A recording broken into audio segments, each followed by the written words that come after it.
When you reach middle age, you finally realize the scariest thing is not having no money. It's seeing everything you've worked hard to save disappear overnight. I've been in the lending business in GM for years. I've seen too many middle-aged people fall from a comfortable life into despair. It's not that they weren't hardworking or smart. They just fell into 3 traps that ruin middle-aged people. Today I'm going to break them all down completely. If I can save even one person from them, it's worth it. First trap: blind entrepreneurship.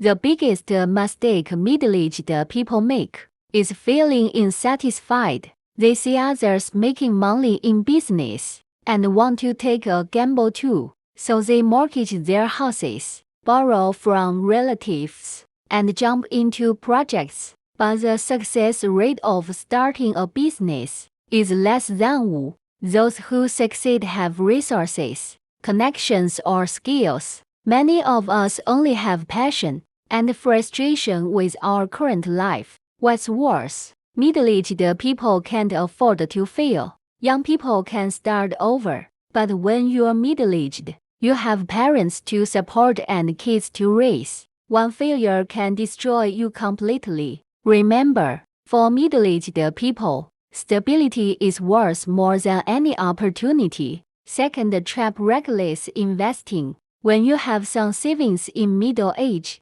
you start to feel anxious. You worry about inflation. You see others making money, and you think keeping money in the bank is a loss. So you start investing blindly, stocks, wealth management trusts, and end up losing everything.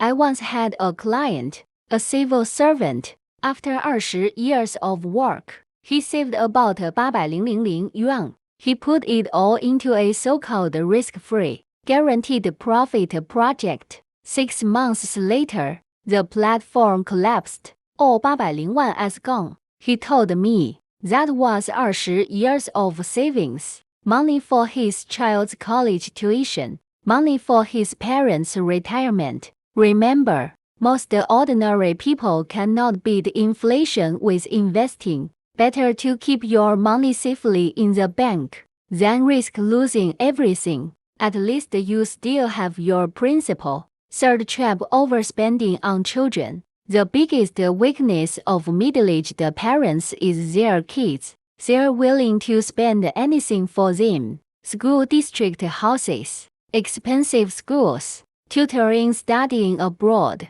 hundreds of thousands a year. You think it's an investment. In reality, you're mortgaging your own future. I've seen too many parents empty their entire family's savings to buy a school district house. In the end, their child's grades are still average. The house doesn't go up in value, and they're stuck with huge debt. Understand this. Education is an investment, not a gamble. Spending within your means is the greatest responsibility you can give your child. How can you give your child real happiness if you're drowning in debt and anxiety? The most important thing in middle age is to hold on. Hold on to your job. Hold on to your savings. Hold on to your health. Hold on to your family.